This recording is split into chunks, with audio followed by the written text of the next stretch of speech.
Hello అండి అందరికీ. టెట్కి prepare అవుతున్న వాళ్ళందరికీ all the best. TET score అనేది చాలా ఇంపార్టెంట్ అండి. అది డిఎస్సిలో కూడా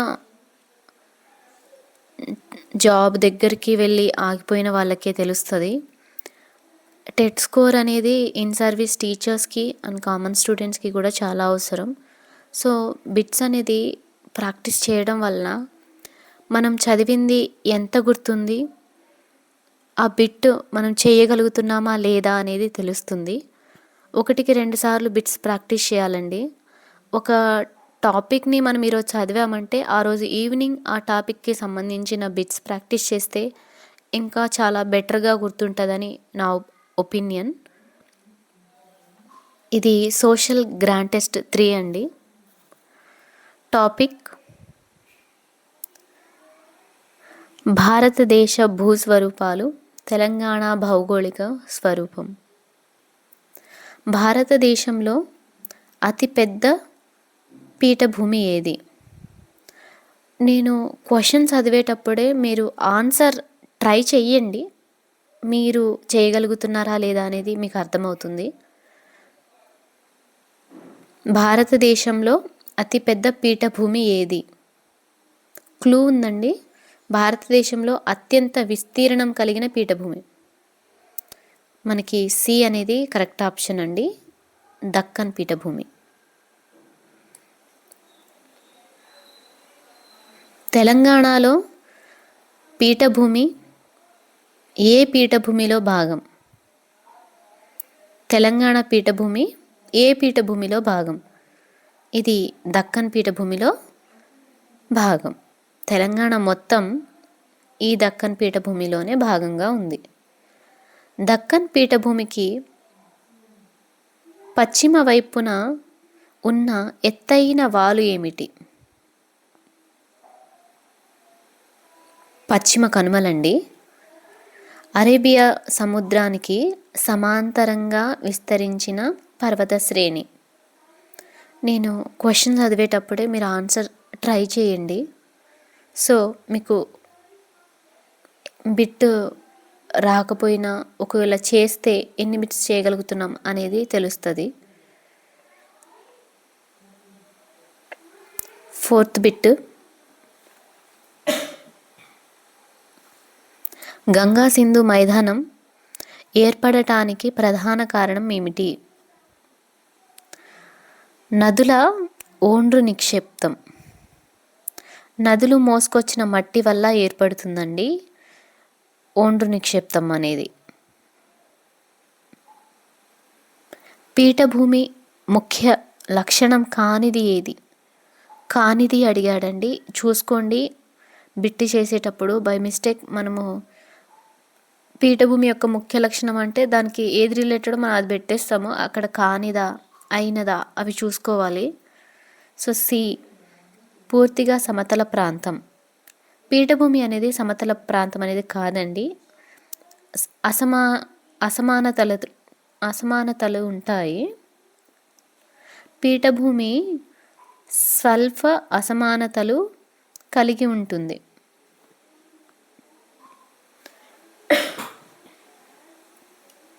సింధు మరియు దాని ఉపనదులు ఏర్పరిచిన మైదానం ఏది? సింధు.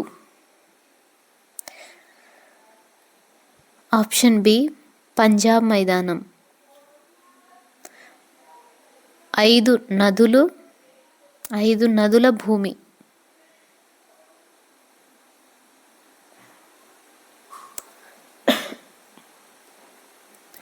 గంగా నది ప్రధానంగా ఏ మైదానాన్ని ఏర్పరుస్తుంది? గంగా నది ప్రధానంగా ఏ మైదానాన్ని ఏర్పరుస్తుంది? గంగా నది ఏ మైదానాన్ని ఏర్పరుస్తుందండి? గంగా మైదానం. గంగా మైదానం అంటే విస్తరించింది.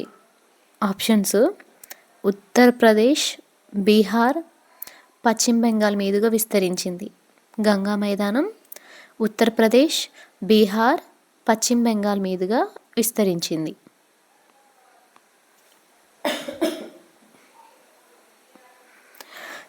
తూర్పు తీర మైదానం ఏ జలాశయానికి ఆనుకొని ఉంటుంది? తూర్పు తీర మైదానం ఏ జలాశయానికి ఆనుకొని ఉంటుంది?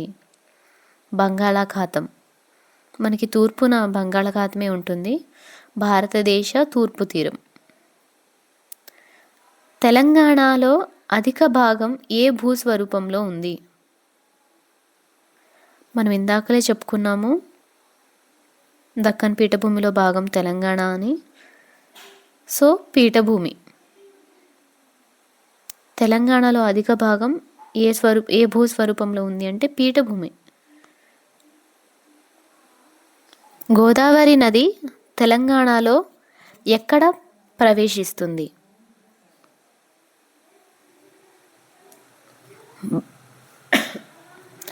గోదావరి నది బాసర సరస్వతీదేవి ఆలయానికి ప్రసిద్ధి చెందిన ప్రదేశం.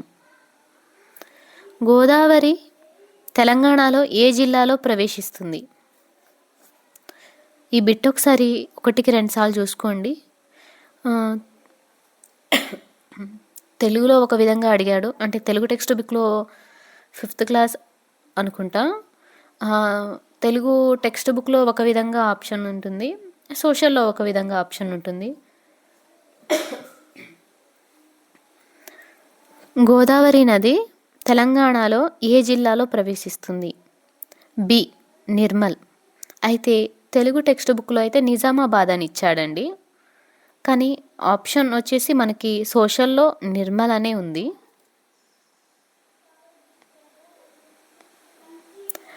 గోదావరి కృష్ణా నదులు చివరకు ఎక్కడ కలుస్తాయి? బంగాళాఖాతంలో కలుస్తుంది. గోదావరి కృష్ణా నదులు బంగాళాఖాతంలో కలుస్తాయి. భారతదేశ తూర్పు సముద్ర తీరం. నది సముద్రంలో కలిసే ముందు ఏర్పడే త్రిభుజాకార భూభాగాన్ని ఏమంటారు? డెల్టా అంటారండి. డెల్టా అంటే ఇట్లా మనకి ట్రయాంగిల్ షేప్లో ఉంటుంది. నది అనేక పాయలుగా విడిపోతుంది.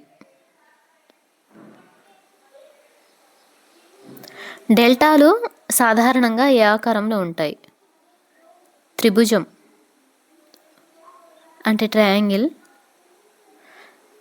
గ్రీకు అక్షరం. డెల్టా భూములు ఎందుకు సారవంతంగా ఉంటాయి?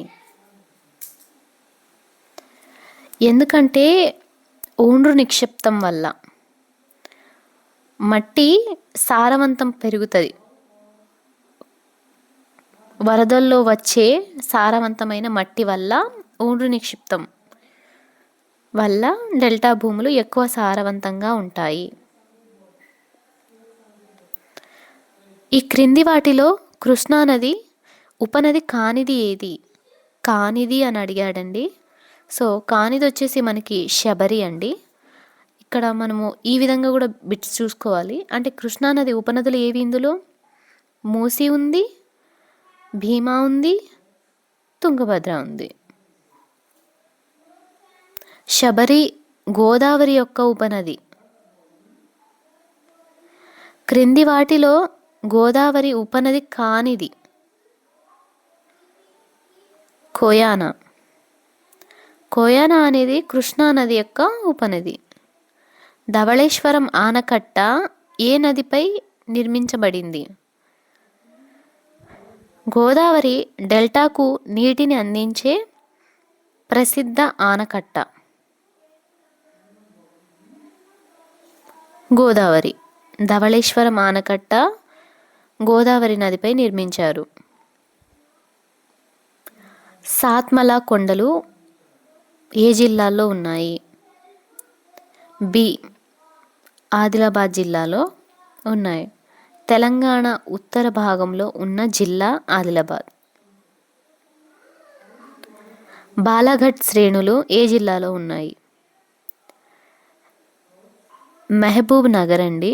జస్ట్ ఇక్కడ బాగా చూసుకోండి, ఇక్కడ బాగా చూసుకోండి. మహబూబ్ నగర్. బాలాఘట్ శ్రేణులు మహబూబ్ నగర్లో ఉన్నాయి. పాలమూరు ప్రాంతానికి చెందిన జిల్లా. అనంతగిరి కొండలు ఏ జిల్లాలో ఉన్నాయి? వికారాబాద్ జిల్లా. అనంతగిరి ఇక్కడ ఆ చూసుకోండి, అనంతగిరి. వి, ఆ వి అని గుర్తుపెట్టుకోండి, అవి అనంతగిరి జిల్లా. అనంతగిరి కొండలు వికారాబాద్ జిల్లాలో ఉన్నాయి. ప్రసిద్ధ హిల్ స్టేషన్ ఉన్న జిల్లా. కందికల్ కొండలు ఏ జిల్లాలో ఉన్నాయి? పెద్దపల్లి, జయశంకర్ జిల్లా. కందికల్ కొండలు పెద్దపల్లి, జయశంకర్ జిల్లా.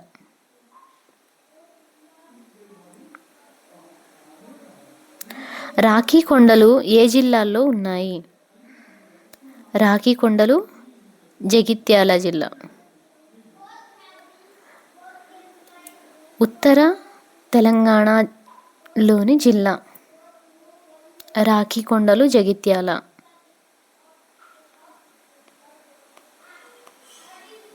ఇక్కడ రాజీ అని గుర్తుపెట్టుకున్న అయిపోద్దండి. రా జా, ఇక్కడ కీ ఉంది కదా, కీ ప్లేస్లో మనం జీ అని అనుకున్న, రాజీ అన్న, రాఖీ అంటే జగిత్యాల అనేది మనకి గుర్తుంటుంది. అంటే మనం గుర్తుపెట్టుకోవడానికి ట్రై చేయాలంటే కొన్ని కోడ్స్ పెట్టుకుంటే ఈజీగా, అన్నిటికీ పెట్టుకోలేము, కొన్నిటికి పెట్టుకోవడానికి ట్రై చేయొచ్చు. క్రింది వాటిలో ఎగువ తెలంగాణ పీఠభూమిలో లేని నగరం. ఎగువ తెలంగాణ పీఠభూమిలో లేదు. వరంగల్ అనేది దిగువ తెలంగాణ పీఠభూమిలో ఉంటుందండి, ఎగువ తెలంగాణ భూమి కాదు. ఇవి ఎగువ తెలంగాణలో ఉన్నవి. హైదరాబాద్, సంగారెడ్డి, నల్గొండ ఇవి ఎగువ తెలంగాణ. బట్ వరంగల్ అనేది దిగువ తెలంగాణ. వరంగల్, కరీంనగర్ ఇక్కడ దిగువ తెలంగాణ పీఠభూమిలో ఉన్న నగరం ఏది? దిగువ తెలంగాణ పీఠభూమిలో ఉన్న నగరం కరీంనగర్. గోదావరి పరివాహక ప్రాంతంలోని నగరం కరీంనగర్. కరీంనగర్ వచ్చేసి తెలంగాణ పీఠభూమిలో ఉన్న నగరం, దిగువ తెలంగాణ. గోదావరి, కృష్ణా నదులు తెలంగాణలో ఏ దిశగా ప్రవహిస్తాయి? తూర్పు దిశగా అండి. ఇవి పశ్చిమలో పుడతాయి. పశ్చిమ నుంచి అంటే పడమరలో పుట్టినాయి కాబట్టి, పశ్చిమ సైడ్ పుట్టినాయి కాబట్టి తూర్పు సైడ్ ఇవి ప్రవహిస్తాయి. సో ఇవి తూర్పుగా ప్రవహించి చివరికి బంగాళాఖాతంలో కలుస్తాయి. తూర్పు. గోదావరి, కృష్ణా నదులు తెలంగాణలోని ఏ దిశగా ప్రవహిస్తాయి అంటే తూర్పు దిశగా ప్రవహిస్తాయి, చివరకు బంగాళాఖాతంలో కలుస్తాయి. తెలంగాణకు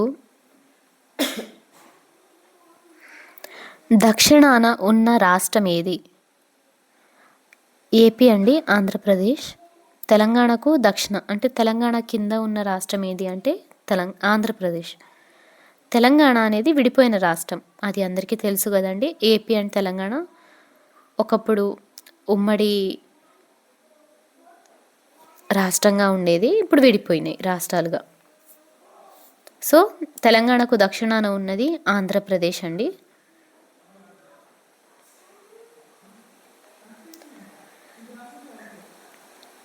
తెలంగాణకు ఉత్తరాన ఉన్న రాష్ట్రం ఏది? మహారాష్ట్ర. దక్షిణాన మనం ఏపీ అనుకున్నాం కదా, ఆంధ్రప్రదేశ్. పైన ఉన్నది అంటే ఉత్తరాన ఉన్న రాష్ట్రము మహారాష్ట్ర. తెలంగాణలో అత్యధిక ఉత్తర సరిహద్దు కలిగిన రాష్ట్రం.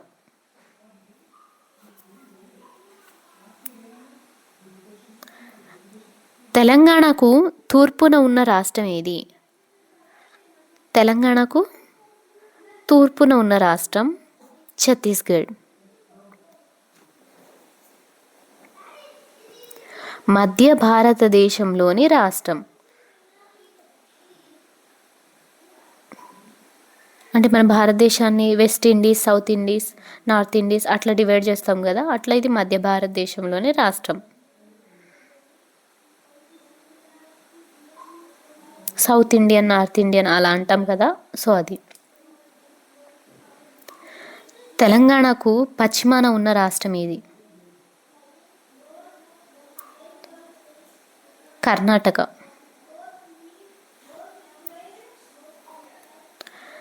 తెలంగాణకు పశ్చిమాన ఉన్న రాష్ట్రం కర్ణాటక.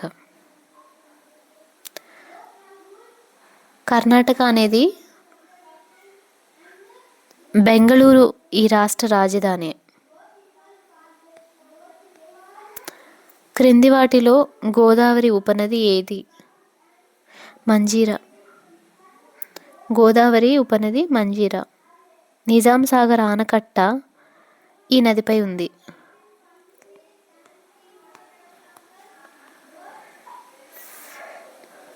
క్రింది వాటిలో కృష్ణా ఉపనది ఏది? అంటే కృష్ణా నది ఉపనది ఏది? మున్నేరు.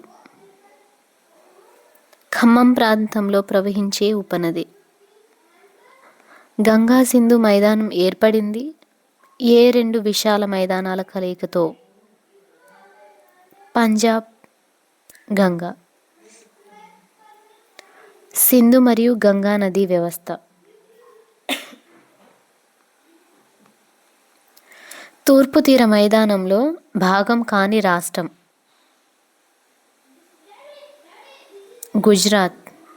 తూర్పు తీర మైదానంలో భాగం కాని రాష్ట్రం గుజరాత్. ఎందుకంటే గుజరాత్ అనేది పడమర దిశగా ఉంటుందండి. ఈ రాష్ట్రం పశ్చిమ తీరంలో ఉంది కాబట్టి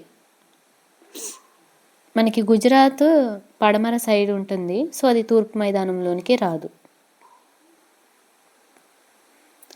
తెలంగాణలో పీఠభూమి ఏ దిశగా వాలుగా ఉంటుంది? తెలంగాణ పీఠభూమి ఏ దిశగా వాలుగా ఉంటుంది? తూర్పు.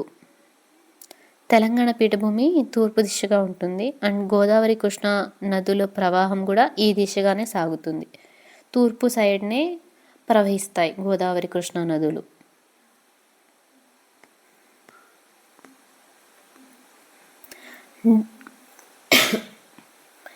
డెల్టా ఏర్పడటానికి ప్రత్యక్ష కారణం నది పాయలుగా విడిపోవడం అండి. అంటే సముద్రంలో కలిసే ముందు నదులు శాఖలుగా విడిపోతాయి, చిన్న చిన్న పార్ట్స్గా డివైడ్ అయిపోయి డెల్టాలుగా ఏర్పడతాయి. హ్యూమస్ అంటే ఏమిటి? హ్యూమస్ అంటే కుళ్ళిపోయిన ఆకులు, మొక్కలు, అవశేషాలు. అంటే వీటి ద్వారా అక్కడుండే నేల సారవంతం అవుతుంది. అంటే ఆ ఆకుల్లో, మొక్కల్లో ఉండే బలమంతా ఆ భూమిలోకి దిగుతుంది. ఇది సేంద్రియ వ్యవసాయం లాగా అయిపోతుందండి. బలం అవుతుంది. అక్కడున్న ప్రాంతం అంతా ఆ కుళ్ళిపోయిన ఆకులు, మొక్కల వాటి నుంచి సేంద్రియ పదార్థం, అంటే నేలకు సారాన్ని పెంచే సేంద్రియ పదార్థం హ్యూమస్.